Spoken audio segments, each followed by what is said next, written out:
Vaccinations have been in the headlines a lot in the last few years, and we know how important it is to vaccinate our children against preventable diseases. Diseases like meningitis haven't gone away, and we need to make sure that others like diphtheria, tetanus and polio don't reappear either. That's why your child will be offered their teenage boosters for diphtheria, tetanus, polio and meningitis in school year 9. These vaccines are ones that most children around the world would have been offered as babies and before starting school. These boosters are really important as they protect them into adulthood. The vaccines are given into the upper arm, one in each arm, and don't usually have many side effects. Your teenager might complain of an achy arm or a mild headache, and we always encourage them to keep their arms active to prevent stiffness, drink plenty of fluids, and if they do get a headache, take a paracetamol. Any of these side effects are common and will pass in a day or two. Meningitis is spread by close contact, coughing and sneezing, or things like sharing drinks. The meningitis ACWY vaccine that your teenager will be offered protects them against 4 strains of meningitis, strains A, C, W and Y. Getting one of these strains can lead to inflammation of the lining of the brain, blood poisoning, or serious life-changing conditions such as limb amputation, hearing loss, or brain damage.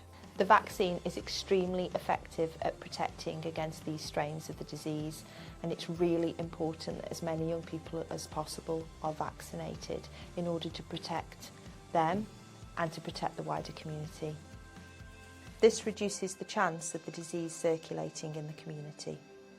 If your teenager wants to go to university, the advice offered by the UK Health and Security Agency is that all students up to the age of 25 should be vaccinated against meningitis ACWY before the start of their studies. We will send out information through your teenager's school during year 9 with more information about when the session will be and how to complete the consent form a few weeks before the School Aged Immunisation Team visits the school. In the information sent to you, you will find a link to the online consent form. Please follow the link and complete the form even if you don't want your young person to have the vaccinations. Sometimes parents and carers think that if they don't complete the consent form, they are refusing the vaccine, but this is not the case.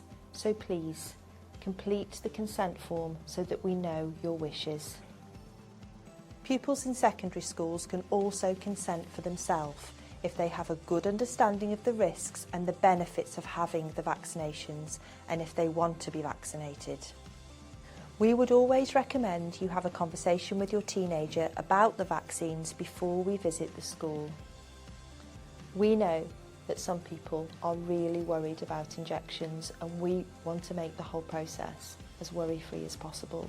So please write on the consent form if your teenager is worried and ask them to chat it over with the nurse on the day. If your child is really scared of needles and you think it would be better for them to have their vaccinations in the community with you present, then this can be arranged.